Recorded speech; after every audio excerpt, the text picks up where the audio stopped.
a just transition is not just a concept. It's actually got to become a practice, because people are frightened of the convergence of crisis, the impact on their lives of multiple crises.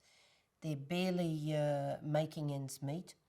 And we've got a scale that is a challenge beyond anything anyone's ever tried, a systemic shift that by 2030, forget 2050, by 2030, we have to do around half the job. If we don't involve people, if they don't feel a sense of ownership in a transparent plan, then we won't make the grade, because fear is the biggest resistor. We've waited way too long for the transition. We had coal miners around the world, reluctant, passionate, angry because they had built wonderful communities, but we're still struggling to get this done. And now it'll be the same for fossil fuels, but there are also good news stories, because if we move on every industrial sector, take clean steel, then that's a great news story. If you involve the workers, then Sweden, for example, my own deputy president became an advisor to SSAB Steel, and there are more jobs in the hydrogen end, so you just need to actually retrain workers. But it's also about communities. We know how to have the dialogue at the workplace, but people also need to know there is a plan, there's opportunities for them and their children. So the most affected, of course, are working people and their communities. You already see, for those living in low-lying areas, that Pakistan, Australia, US, just to name a few in the last weeks or so, these people lose their livelihoods, their property. They can't rebuild because they don't have insurance. That was already wiped out of many working people's budgets some time ago. And the devastation is absolute. But even before we see those wild weather events, for a decade or more now, you've had internally displaced people from changing seasons. Heat in Europe now is a major issue, but in Africa, in Australia, in parts of the world that has deserts and hot sun and not and vulnerable arable land, then they already know what this looks like. If we don't have a tripartite approach, sometimes a quadripartite approach, with governments, employers and workers, with a climate plan, we talk about climate and employment proofing our workplaces, CAPAO.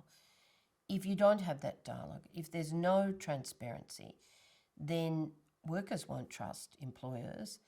And if you then multiply that to the community, and they don't trust that they will have jobs or their kids will have jobs, that they'll have the dignity of decent work into the future, then they'll resist. The anger's there and we lose our fighting chance. The concept of just transition is very important because the ecological transition will affect economies and societies in many different ways. There will be new opportunities for economic growth, job creation, income growth, but there are going to be disruptions, loss of employment, income. What we need to see within society is the maximization of those opportunities for income, economic growth and development, and minimizing and managing well the unavoidable risks. Failing to have proper just transition strategies, plans and policies, first of all, will be an obstacle to ambition, because those that are likely to lose from the ecological transition can be a powerful force of resistance. Could be trade unions, civil society, even business. And second, it will damage the objectives of sustainable development. The SDGs are about leaving no one behind. It is not just getting a few to succeed in the ecological transition. It is about achieving a multiple economic, social, and environmental objectives and a comprehensive just transition framework will contribute to that objective. Those that will be most affected by the ecological transition and failure of just transition plans are those economies, industrial sectors, communities that will have to do much more and in a short period of time. Communities that would need to see closure of coal mines or energy plants. But it is also those that need to transition into other economic sectors and opportunities and needing the investments, the innovation, the skills development, the human capacity. So there are a lot of stakes and everyone will be concerned. So that's why it is an agenda for everyone. It's not only for trade unions, it is an agenda for business, for communities, local governments, and citizens at large.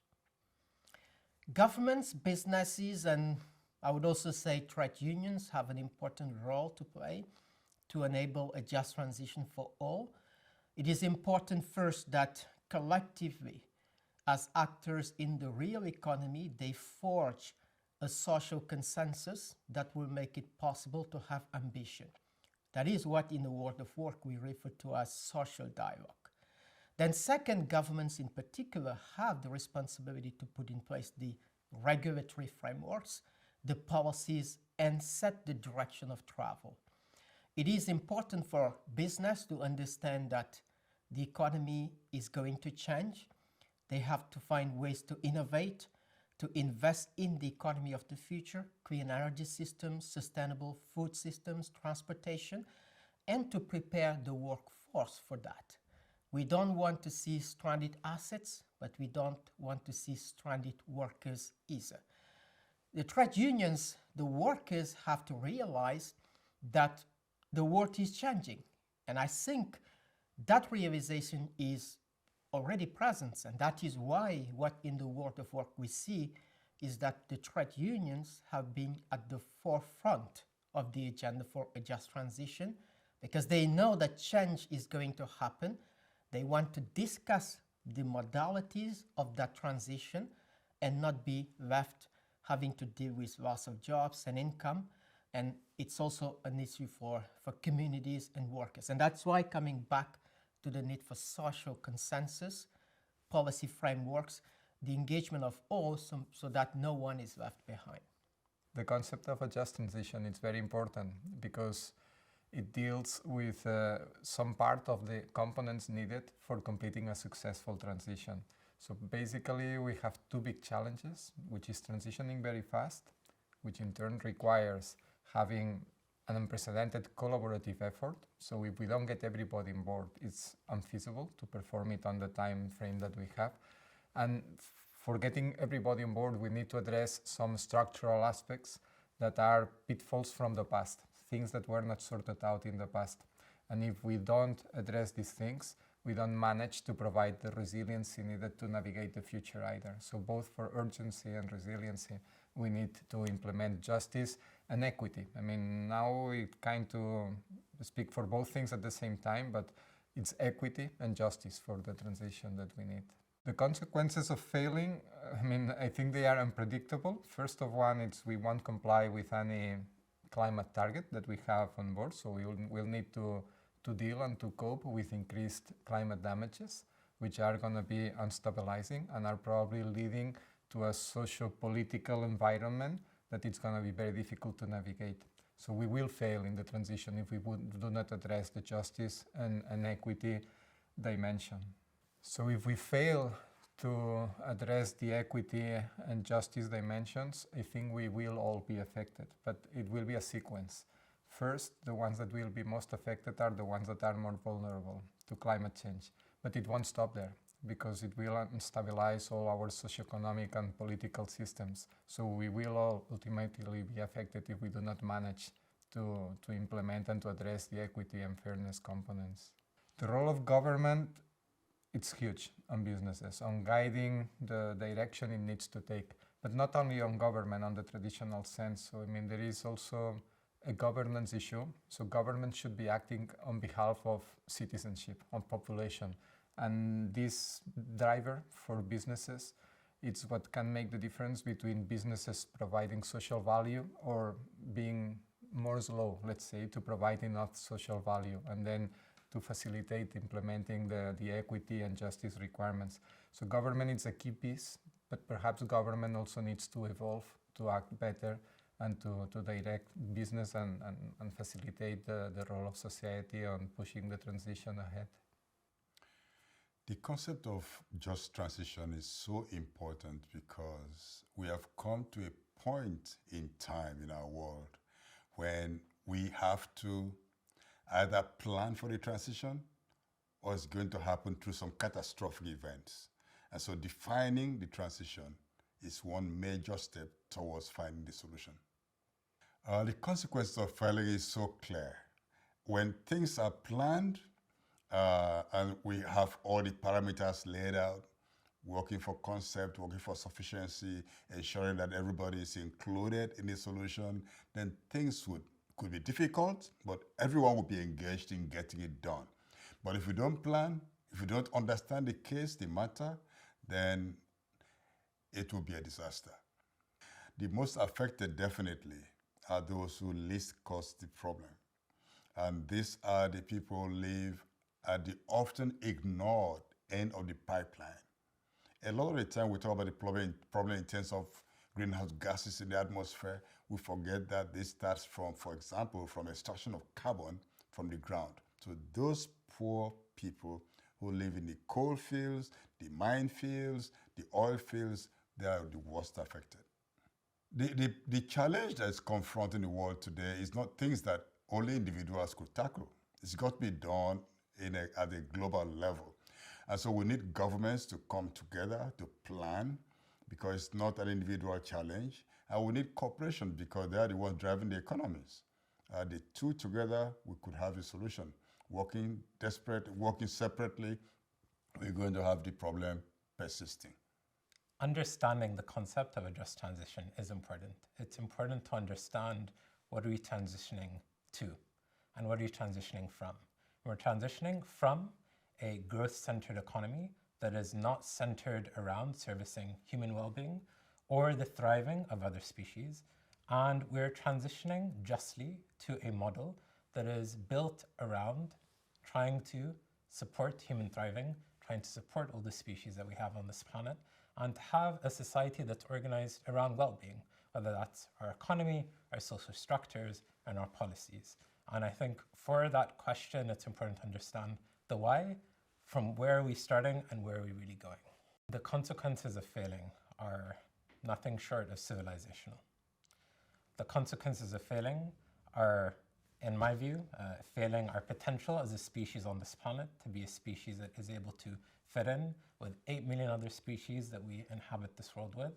It is the consequences of not living up to our roles and responsibility of being able to be stewards in the ecosystems that we're a part of. And it's failing not only just our future generations, of course, not only just our current generations, but it's also failing a longer line of ancestors and lineage of people who have spent centuries and centuries trying to cultivate a society that is really organized around how do we really flourish. And it is also failure of, I think, our values and our ethics and our imagination. I think who we are as a human being, as a society. I think in one part of the question, it's that. The other part, of course, is we're failing those that are going to be most impacted. We're talking about women, indigenous communities. We're failing those that are not responsible for the climate and biodiversity crisis, yet are disproportionately being affected by it. And on one side, that's the global south. On the other side, of course, it's within the global north, there is a global south itself.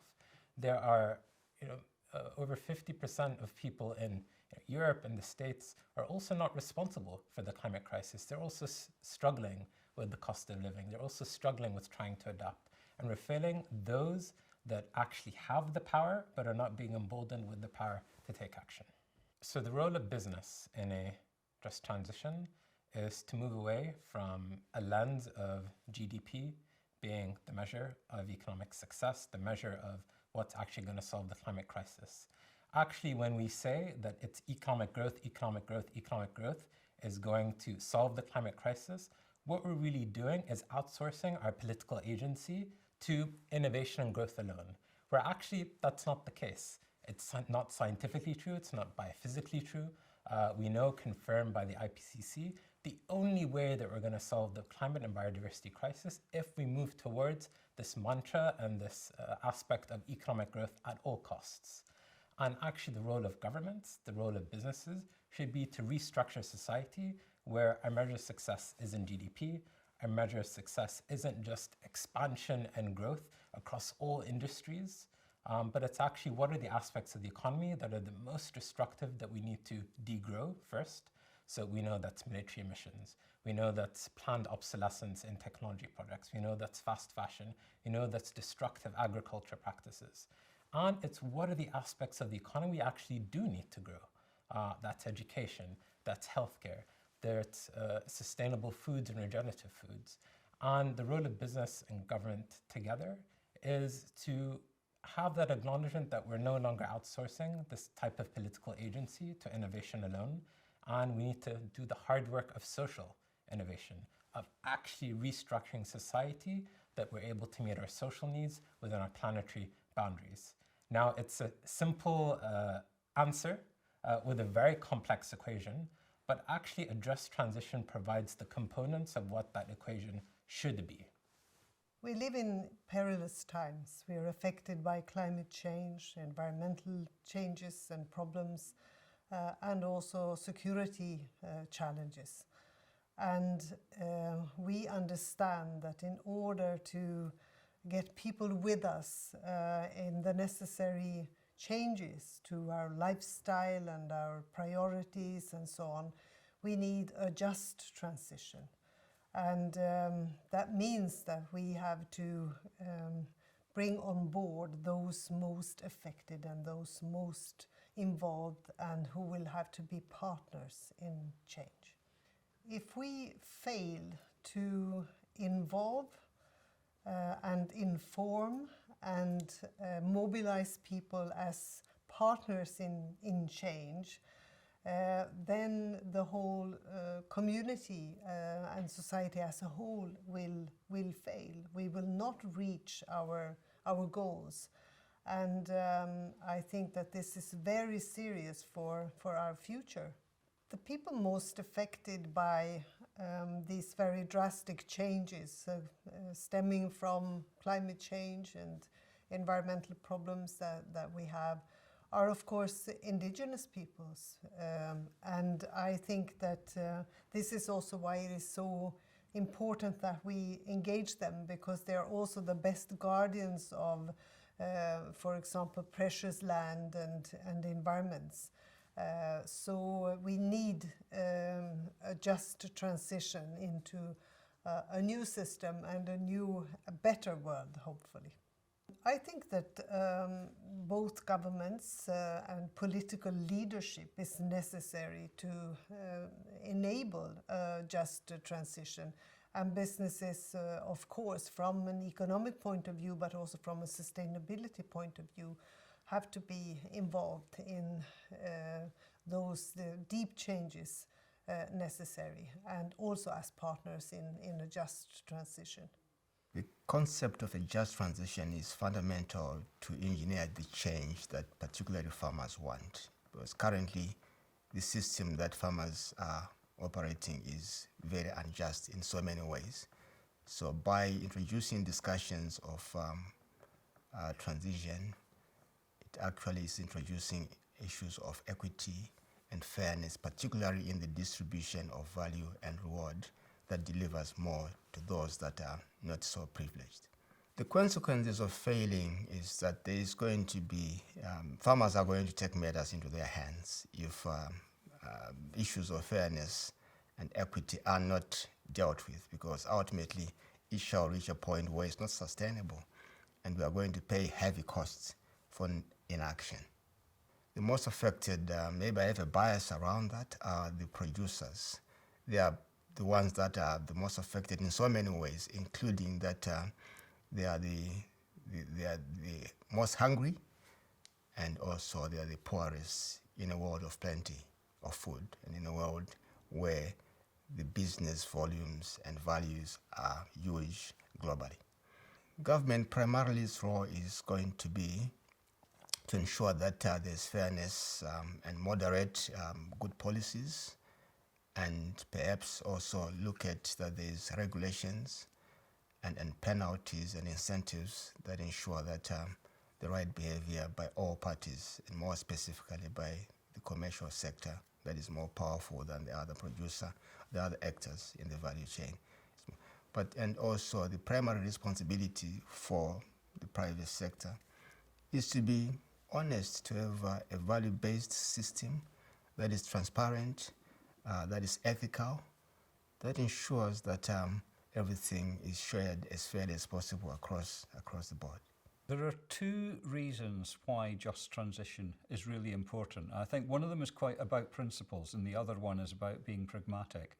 I mean, it's just as we make a transition to net zero in all sorts of countries, then the measures we take are going to have impacts on people, on perhaps some of the more vulnerable parts of our community. So for principled reasons, I think it's important to put in place just transition processes that make sure that people are not unreasonably disadvantaged by any changes. There's also a very pragmatic reason, because we're not going to make the transition to net zero unless it is socially acceptable.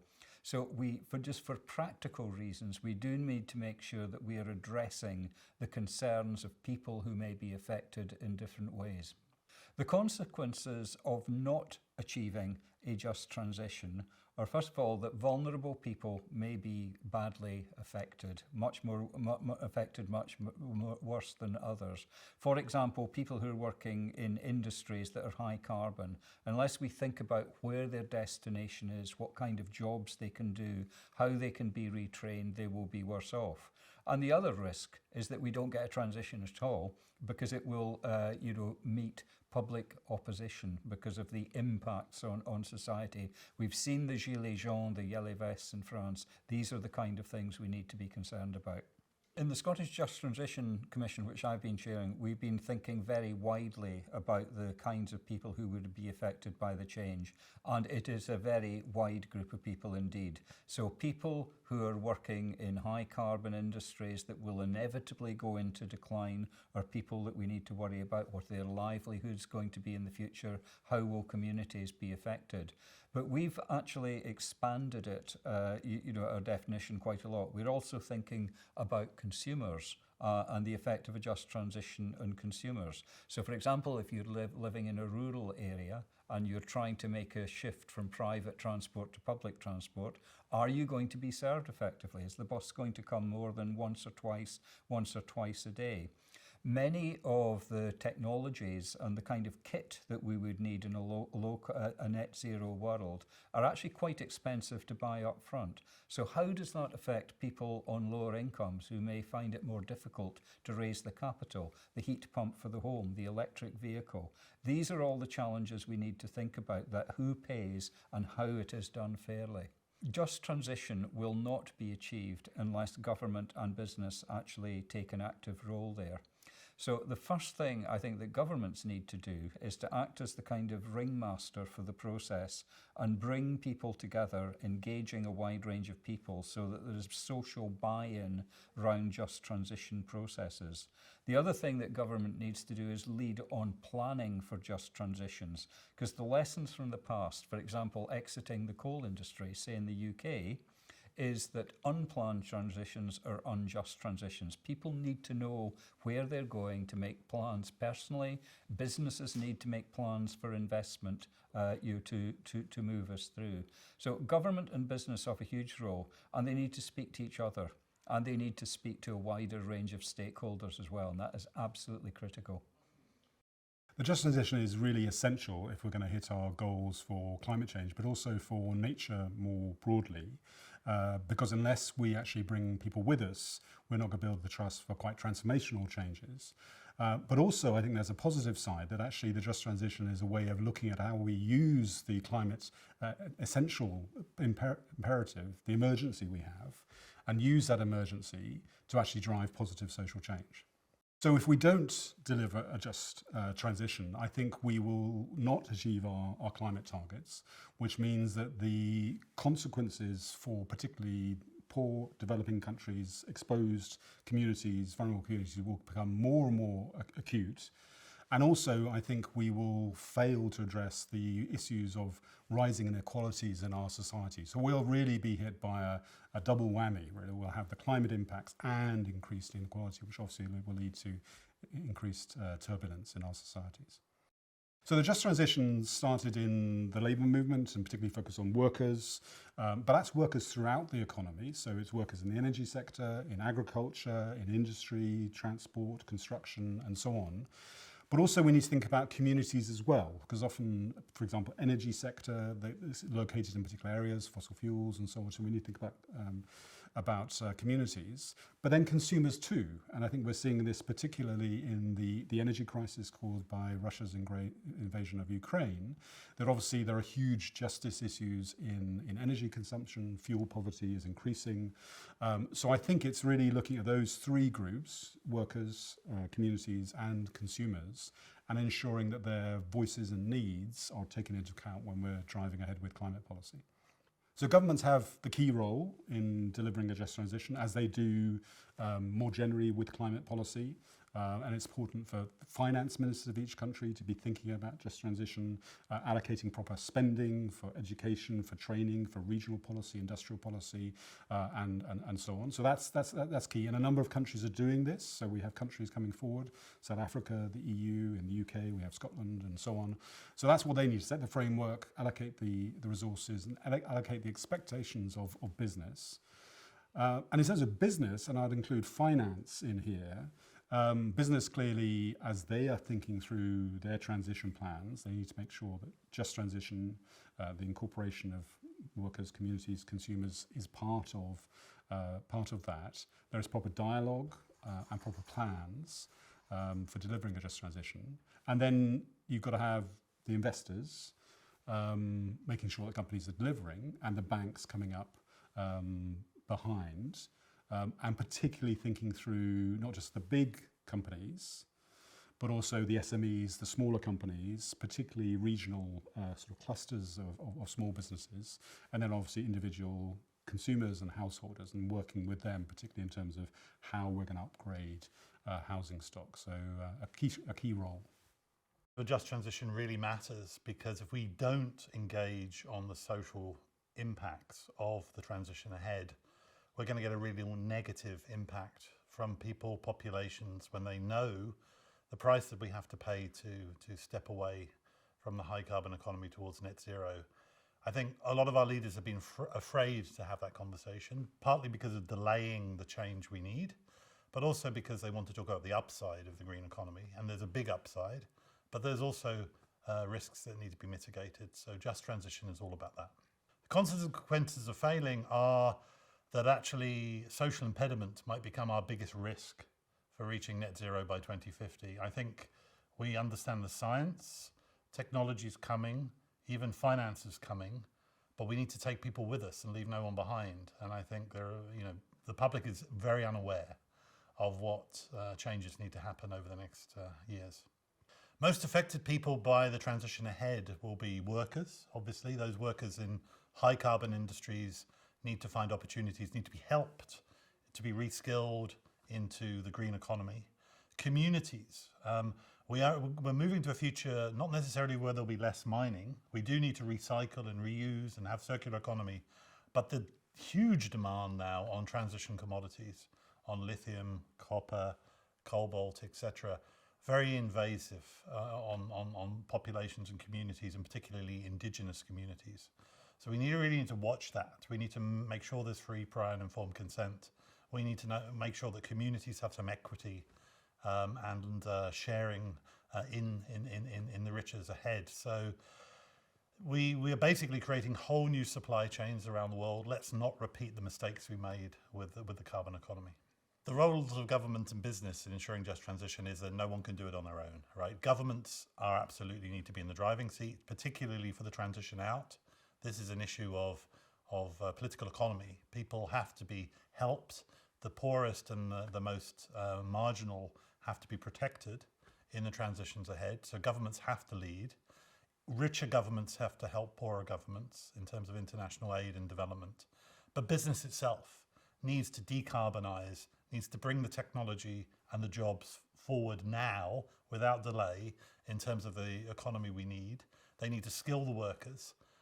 So business and government have to work together, but we need civil society and trade unions to hold both government and business to account to make sure not only are we doing it quickly, but we're doing it equitably as well.